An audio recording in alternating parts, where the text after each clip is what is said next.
Baik, terima kasih untuk Anda pendengar yang masih bersama kami di Radio Republik Indonesia, juga Anda yang tengah menyimak siaran kami melalui layar RRI Net. Saat ini saya Puspita Ayu kembali lagi menjumpai Anda. Nah, di tengah usaha pemerintah menghentikan penyebaran COVID-19 di Indonesia, tentu upaya penyelamatan ekonomi juga mulai dilakukan. Apa saja langkah yang ditempuh pemerintah untuk memastikan roda ekonomi di negara ini tetap berjalan? Saya sudah bersama dengan Menteri Koordinator Bidang Maritim dan Investasi, Bapak Luhut Binsar Panjaitan. Pak Luhut, sudah bulan kesekian ini ya dari PSBB dilakukan, upaya-upaya juga untuk mengurangi bahkan menghentikan pandemi corona di Indonesia. Sejauh ini bocoran sedikit Pak, bagaimana sebenarnya kondisi perekonomian di Indonesia khususnya setelah semakin banyak daerah yang menerapkan PSBB? Ya, kalau global ekonomi dunia kan semua memburuk ya. Nah, Indonesia juga kebagian, tapi dari berbagai sumber-sumber institusi ekonomi dunia, di Indonesia masih dikategorikan di 3 ekonomi Asia yang masih tumbuh, yaitu Indonesia 0,5%, kemudian India 1,sekian%, dan kemudian juga Cina 2% atau berapa. Jadi sebenarnya kita masih dalam posisi yang cukup bagus. Tapi kita tidak boleh bergembira saja, karena ya kalau kita tidak menangani COVID ini dan menangani ekonomi secara berimbang, itu akan berbahaya. Nah, kemarin sudah diumumkan kuartal pertama ini, triwulan pertama ini, kita tumbuh 2,97%. Kita berharap nanti triwulan 2 ini, ya jangan di bawah 0 lah, mungkin bisa 2% atau 1, berapa persen. Nah, setelah itu nanti COVID ini makin bisa dikontrol, karena kita berharap dari modeling kita ini, minggu ketiga keempat, bulan Mei, itu daerah ini akan mulai menurun. Yeah.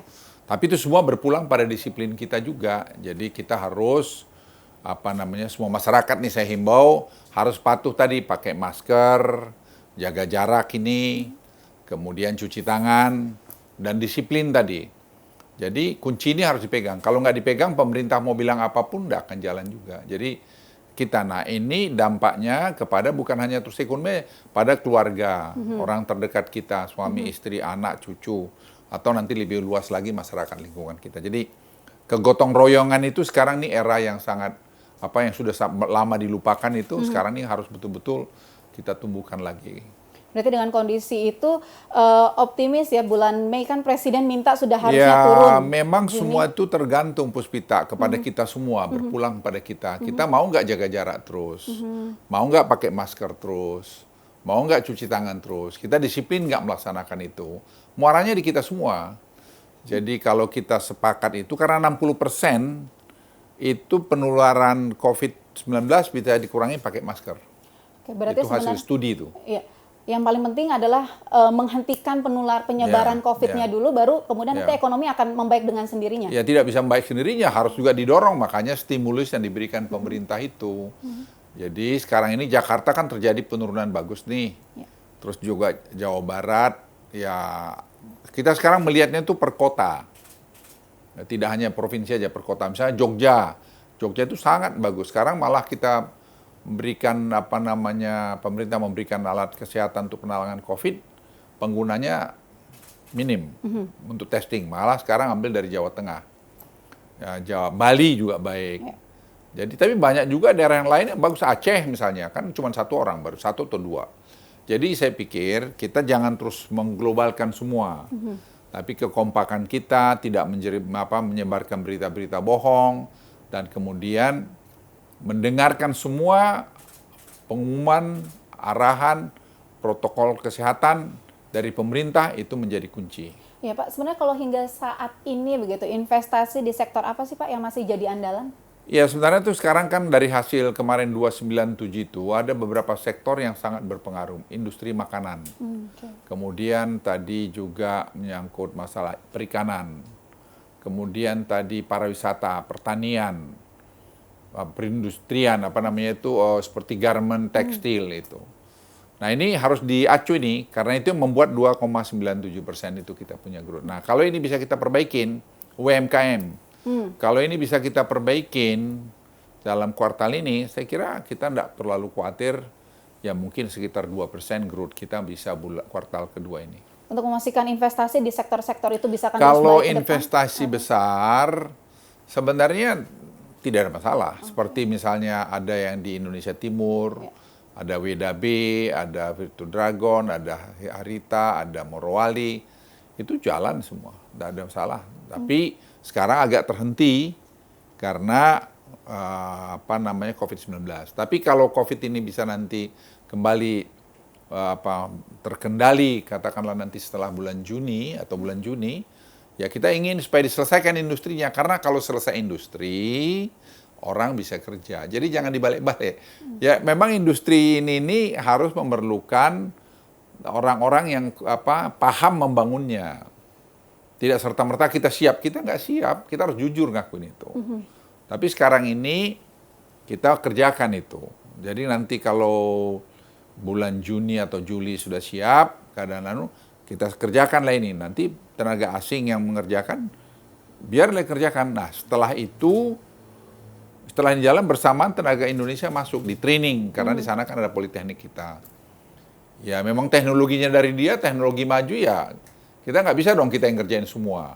Jadi tetap ada dia. Tapi sekarang ini misalnya seperti, saya berkali-kali ngomong itu, tapi kadang-kadang kita ya nggak mau mengerti gitu loh, bahwa sebenarnya kita ini memasuki satu era industri yang hebat, ya, yaitu tadi yang disebut hilirisasi itu.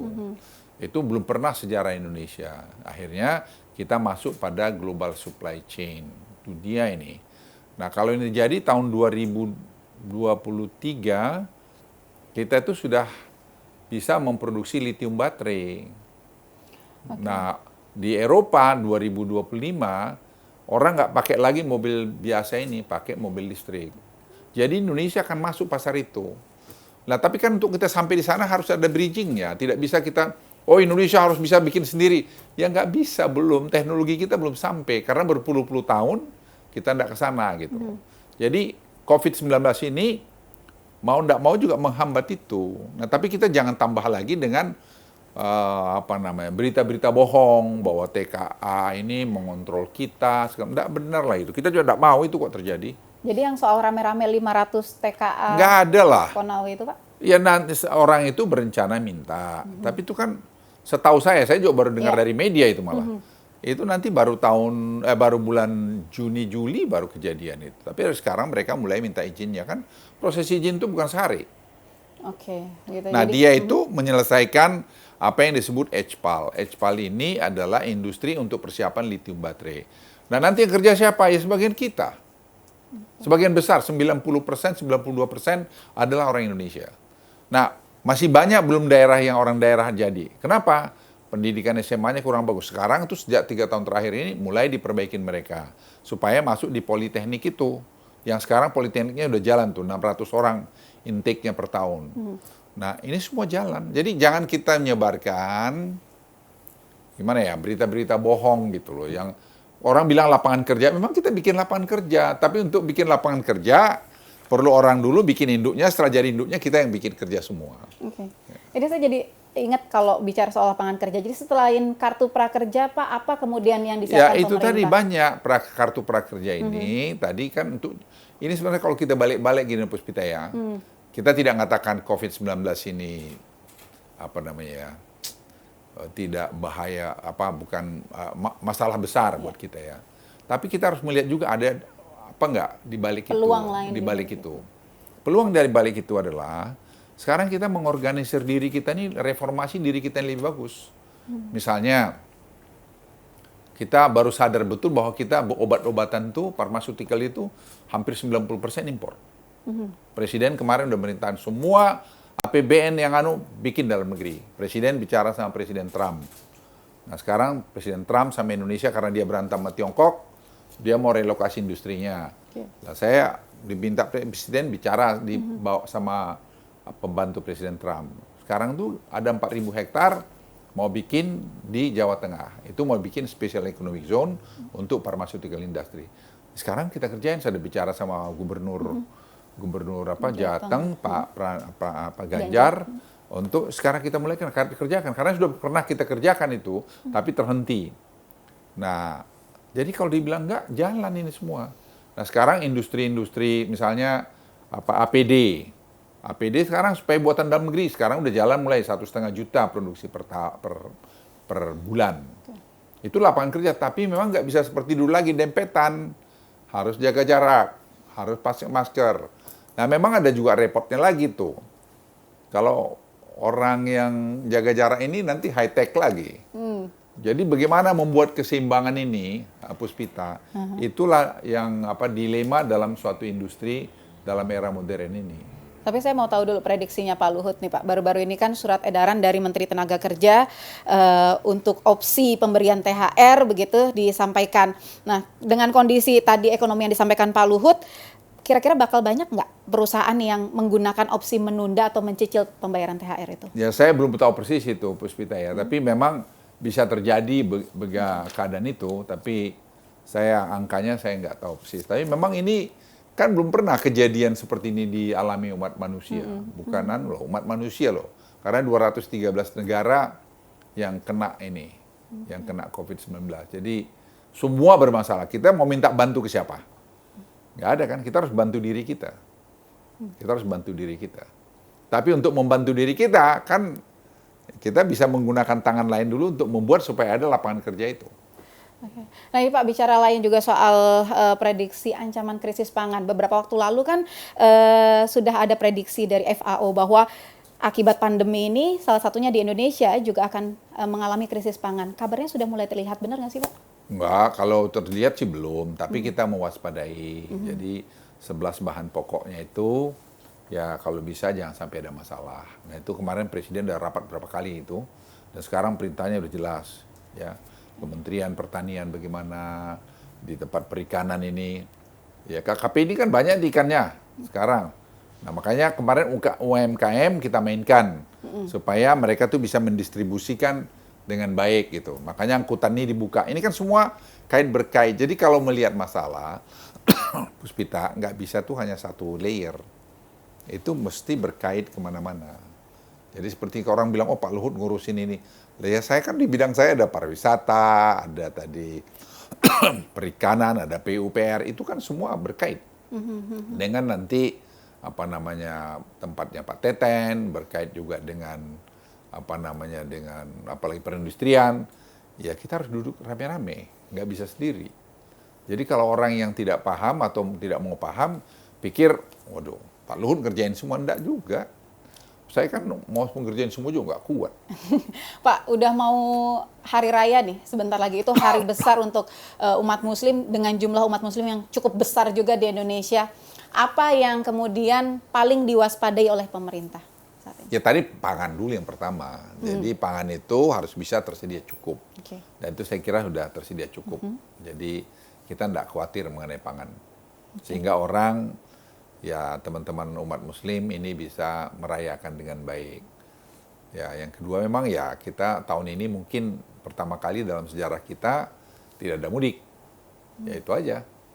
Dua itu yang menjadi paling utama. Bicara soal mudik Pak, kalau kemarin saya lihat Pak Muldoko sama Pak Wiranto ini udah mulai ikut kolaborasi nyanyi kan lagu Ramudik Rapopo. Kalau Pak Luhut nanti mau nyanyi apa? Mau lari apa? Mau nyanyi apa nanti? Enggak, saya suaranya nggak bagus, jadi biar Pak Wiranto, Pak Muldoko yang nyanyi. Tapi saya kira betul kan himbauan, karena kalau kamu mudik, kamu nggak tahu kamu bawa COVID atau tidak. Itu nanti bisa nularin keluargamu. Gak usah bicara orang lain dulu lah. Keluargamu, anakmu, istrimu, orang terdekatmu. Gitu. Oke, baik. Pak Luhut, terima kasih sekali lagi penjelasannya nih. Kita tentu juga berharap sekali lagi COVID-nya cepat selesai di Indonesia, perekonomian rodanya bisa kembali. Ya, terakhir saya kalau boleh ingin himbau lagi nih, enggak bosan-bosan nih Puspita, pada semua teman-teman di seluruh tanah air, kita jangan dengarkan berita-berita yang yang tidak jelas. Dengarlah berita pemerintah.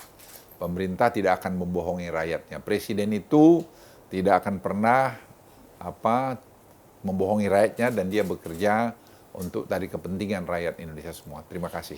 Yang jelas harus sabar ya Pak ya, karena prosesnya masih terus berjalan. Ya, sekali lagi yang terakhir mau saya bilang, kita harus semua disiplin.